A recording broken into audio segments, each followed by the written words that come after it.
Hello everyone. आज हम discuss करने वाले डेली टास्क 10 फरवरी के। तो प्रॉब्लम 1 देखते हैं सबसे पहले। तो सबसे पहला प्रॉब्लम ये है वेकेशन। तो इसमें क्या करना है, इसमें एन डेज ऑफ वेकेशन है और 4 टाइप की वेकेशन है। हर डे पर ये ऑप्शन है कि अगर नंबर 1 है तो ना तो बंदा एक तो जिम बंद होगा और कोई कंटेस्ट भी नहीं हो रहा होगा। डे 2 है तो जिम बंद होगा लेकिन कंटेस्ट हो रहा होगा। डे 3 है जिम खुला होगा और कंटेस्ट नहीं हो रहा होगा। और जो 4 है उस पे है कि जिम खुला है और कंटेस्ट भी हो रहा है। अब ये है कि वास्या को जो वास्या है उसको क्या करना है, उसको हाँ, या तो वो एक दिन या तो रेस्ट कर सकता है या कॉन्टेस्ट दे सकता है एक दिन में, या फिर वो स्पोर्ट्स के लिए जा सकता है। लाइक अगर ऐसा है कि किसी दिन कॉन्टेस्ट हो रहा है तो उसका दो ऑप्शन है, या तो रेस्ट करेगा या कॉन्टेस्ट देगा। और अगर जिम ओपन है तो उसका तो ऑप्शन है कि वो स्पोर्ट्स जा सकता है। बेसिकली ये है। और बात यह है कि उसको लगातार 2 दिन सेम काम नहीं करना, मतलब रेस्ट तो कर सकता है लगातार काफी दिन, बट लगातार 2 दिन स्पोर्ट्स नहीं करते या लगातार 2 दिन कंटेस्ट नहीं करता। और हमें मिनिमम नंबर ऑफ डेज निकालने जो वो रेस्ट करेगा। तो इसका ग्रीडी एल्गोरिदम होगा बेसिकली। तो सबसे पहले तो अगर हम एक्चुअली ऑप्शन देखते हैं क्या है, मैं समझा देता हूँ।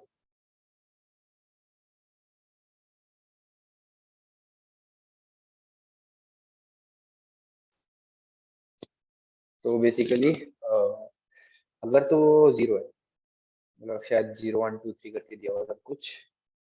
हाँ, 0 1 2 3 के फॉर्म में दिया हुआ है। ऐसे ही है क्या? हाँ। तो हाँ, उसी फॉर्म में दिया हुआ है। तो ऐसा है कि अगर तो 0 है तो उसको रेस्ट करना ही पड़ेगा। मतलब आंसर प्लस इक्वल टू 1 हो गई हो, ये तो पक्का है अगर 0 है। और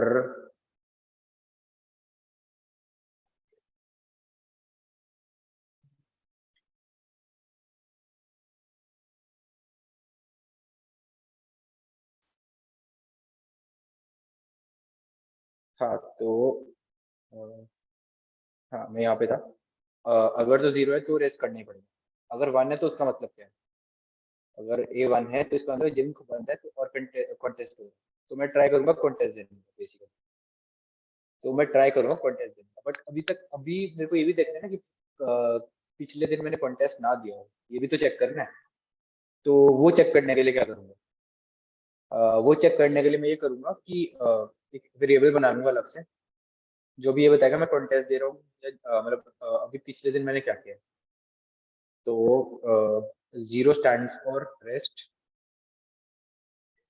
ठीक है। 1 स्टैंड फॉर कॉन्टेस्ट हो रहा है, और 2 स्टैंड फॉर मतलब कॉन्टेस्ट दिया है, और 2 स्टैंड फॉर पिछले दिन जिम गया। तो अभी तो के मेरा 0 ही है फिलहाल, इक्वल टू 0 ही मान के चलूंगा, और अभी भी 0 रहने वाला है।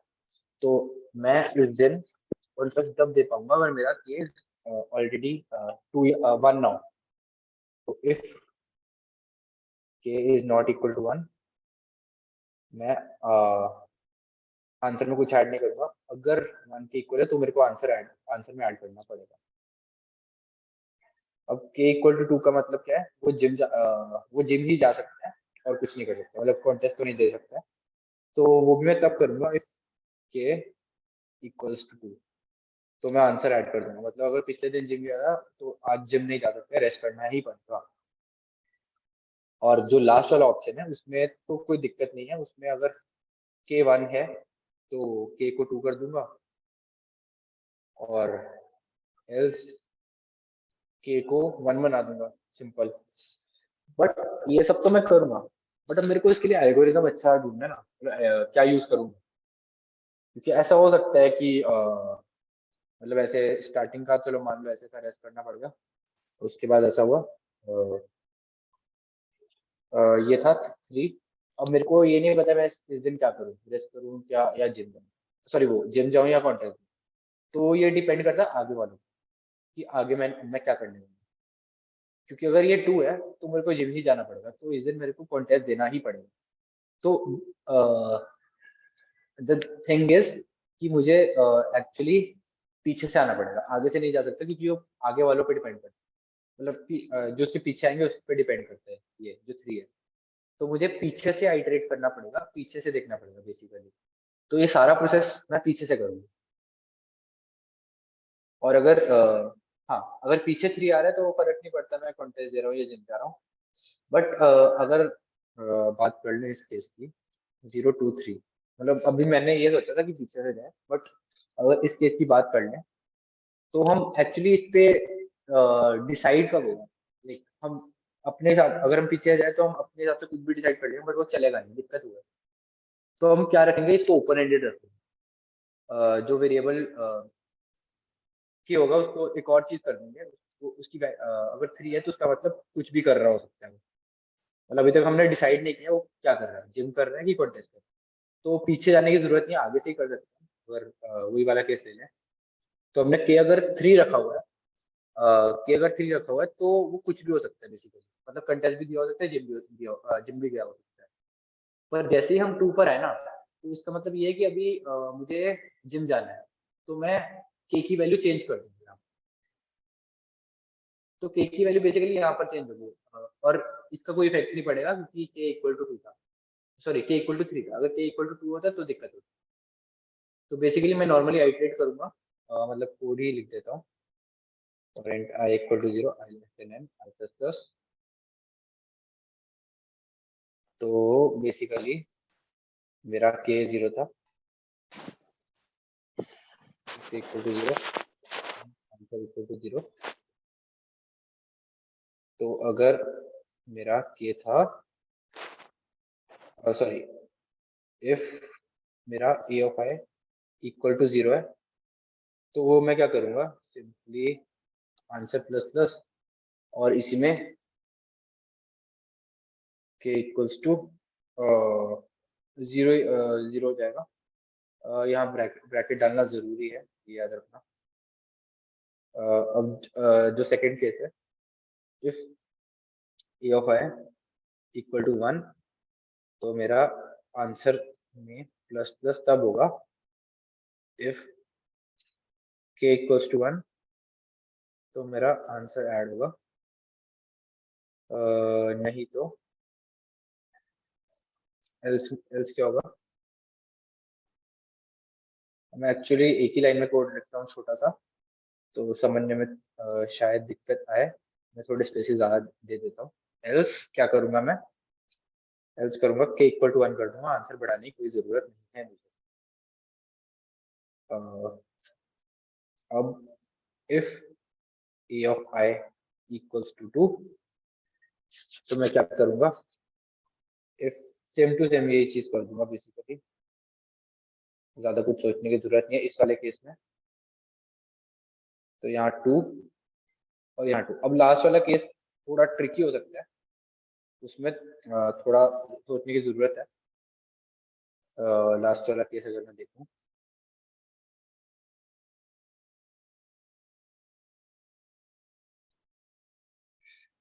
3 वाले में, अब इसमें क्या है, इसमें आंसर तो ऐड नहीं होने वाला है। अब मुझे ये देखना कि के की वैल्यू पहले क्या थी। अगर के इक्वल टू 2 था पहले, तो मुझे के इक्वल टू 1 करना ही पड़ेगा। अगर आप देखोगे तो के इक्वल टू 1 करना पड़ेगा, क्योंकि जरूरी है मेरे को ये वाली एक्टिविटी करना, के इक्वल टू 1 वाली। एक तो ये एल्स इफ के इक्वल टू 1 था, तो मेरे को के इक्वल टू 2 करना पड़ेगा। उसके अलावा मेरे को के चेंज करने की जरूरत नहीं है। या एल्स में मैं के इक्वल टू 3 कर देता हूँ, बस वो बेटर रहेगा। एल्स के इक्वल टू 3, ये है मेरा एल्गोरिथम। ऐसा क्यों, क्योंकि अगर के अभी फिलहाल ऐसा है कि मैं अभी जिम करके आऊँ तो मैं जिम नहीं करूंगा। अगर ऐसा कि मैं कॉन्टेस्ट लेके आऊँ तो मैं कॉन्टेस्ट नहीं दूंगा, तो उल्टा करूंगा उसका। अगर के इक्वल टू 3 है तो उसका मतलब ये 3 है तो उसका मतलब है मैं कोई भी एक्टिविटी कर सकता हूँ, पर मेरे को वो करनी है कि रिपीट ना हो। और अगर कोई दिक्कत नहीं है तो मैं सीधा ये कर दूंगा के इक्वल टू 3। के इक्वल टू 3 है, ऐसा है कि मेरे पास ऑप्शन है। अभी तक मैंने कुछ चूज नहीं किया, मेरे पास अभी भी 2 ऑप्शन है, वो मैं बाद में देखूंगा। तो बेसिकली ये है इसका एल्गोरिथम, इससे आंसर आ जाएगा। अब मैं जाता हूँ दूसरे प्रॉब्लम की तरफ।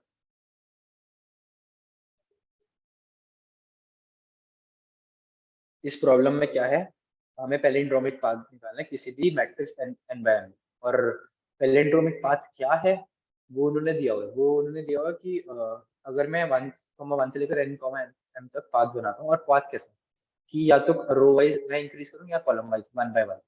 तो वो पाथ उस पाथ में ऐसा हो कि जो हर एक पॉसिबल पैलिंड्रोमिक पाथ है, सॉरी हर एक पॉसिबल पाथ है वो पैलिंड्रोमिक होना चाहिए। और पैलिंड्रोमिक का मतलब ये है कि फर्स्ट और लास्ट एलिमेंट उस पाथ का सेम होना चाहिए, सेकंड और सेकंड लास्ट सेम होना चाहिए, थर्ड और थर्ड लास्ट सेम होना चाहिए।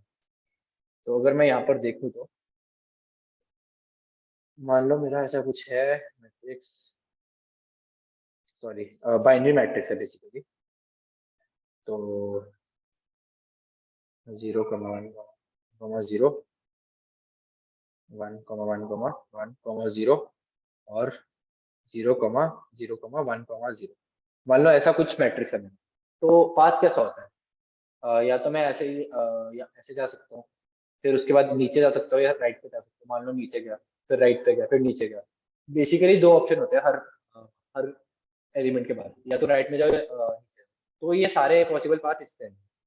अगर तुम देखोगे पाथ के फर्स्ट पोजीशन पे हमेशा ये नंबर आएगा, सॉरी पहला एलिमेंट आएगा, और पाथ की लास्ट पोजीशन पे हमेशा ये वाला एलिमेंट आएगा। तो ऐसा है कि ये दोनों इक्वल तो होने चाहिए। अगर नॉर्मली देखो तो ये दोनों इक्वल होने चाहिए। तो अगर नहीं है तो हमें बनाना है एक रूट लगा अपना। अब ये देखो कि पाथ की फर्स्ट पोजीशन पे कौन सा एलिमेंट, एक्चुअली ये वाले आएंगे। अगर तुम ध्यान से देखो लाइक फॉर्मूला सा बन जाएगा। लाइक फर्स्ट पोजीशन पे ये एलिमेंट्स आएंगे, सेकंड पोजीशन पे ये आएंगे। अगर तुम देखो i=1, j=0, तो i+j=1 वाले जो भी है, लाइक यहाँ i=0, j=0 था। तो जो पहला पोजीशन है वो i+j=0 पे आ रही है, i+j=1 पे। ये दोनों का फॉर्मूला i+j=1 है। तो फर्स्ट पोजीशन यहाँ पर आ रही है, फिर i+j=2, ऐसे ऐसे चलता रहेगा ये सब। तो बेसिकली कोई भी हमें कुछ kth एलिमेंट ढूंढना है तो i+j=k वाले सारे एलिमेंट्स होंगे। तो हम स्टोर कर लेंगे हर पोजीशन पे क्या क्या एलिमेंट्स आ सकते हैं। बात यह है कि हमें पैलिंड्रोम बनाना है, तो हमें वो सारे एलिमेंट सेम रखने पड़ेंगे। और अगर पैलिंड्रोम बनाना है तो अगर स्टार्टिंग से kth पोजीशन है तो लास्ट से भी kth पोजीशन होनी चाहिए। तो हमें ये देखना है कि जो kth पोजीशन पे जो सारे एलिमेंट्स यहाँ स्टार्टिंग से kth पोजीशन पे है, और n-kth पोजीशन पे जो एलिमेंट्स है सारे, वो सब इक्वल बनाने हैं। तो मैं ये देखूंगा कि मिनिमम नंबर ऑफ मूव्स 1 बनाने में लगेंगे कि 0 बनाने में। अगर आप इसी एग्जांपल में देखो, सबसे पहले तो जो 0 मैच होता है इसमें, अगर आप देखोगे कितना पाथ में कितने एलिमेंट्स है, 7। तो 0 should be equal to 7, 7th position. तो 1 इसमें आंसर प्लस इक्वल टू 1 हो जाएगा, क्योंकि 0 या 1 दोनों बनाने में 1 ही मूव लगेगा। अब ऐसा है कि 1=6, 1 में क्या क्या एलिमेंट्स है? 1, 0, और यहाँ से देखो तो फिर से 1, 0। तो अगर सबको 1 बनाना है तो 2 मूव लगेंगे, और 0 बनाना है फिर से 2 मूव लगेंगे। तो आंसर प्लस इक्वल टू 2 हो गया। अब 2=7 करना, 2=5 करना। तो 2 वाले में कौन कौन से एलिमेंट्स आ गए? ये 1, 1, 0 और 0, 1, 0। तो 1, 1, 0 और 0, 1, 0। तो इसमें भी दोनों को 1 बनाए या 0 बनाए, तो दोनों में 3 ही मूव लग रहे हैं, तो आंसर प्लस इक्वल टू 3 हो गया, है ना। और अगर लास्ट वाला देखें, एक मिनट, ये 7 नहीं 6 होगा बेसिकली, 0 इंडेक्स है। तो ये 5, ये 4, और तो 3=3। 3 तो ऑलरेडी 3 से इक्वल है अगर देखो तो हमें इसको चेंज करने की जरूरत है। तो इसका आंसर 6 हो गया। तो ये है इसका एल्गोरिदम। अगर बेसिकली इस वाले में देखो, इस वाले में क्या है, इसमें भी एक्चुअली ये इसके ये लास्ट वाले तो एक दूसरे इक्वल है। ग्रुप 1 वाले 1 के इक्वल होने चाहिए, तो इसमें एक भी मूव नहीं लगेगा, क्योंकि ये ऑलरेडी सेम एलिमेंट के बराबर ही होना चाहिए, और वो है तो 0 है। और इस वाले केस में देखोगे तो 1, 0 के इक्वल होनी चाहिए, तो आंसर प्लस इक्वल टू 1। और यहाँ पर 2, 0, 2, 1 आ रहे हैं इस ग्रुप में, तो आंसर प्लस इक्वल टू 2 हो गया, तो 3 हो गया आंसर। तो बेसिकली ऐसे ही चलेगा ये एल्गोरिथम। तो अगर मैं ये केस डिस्कस कर लूँ आपसे, ये वाला कर लेता हूँ, ये अच्छा केस लग रहा है।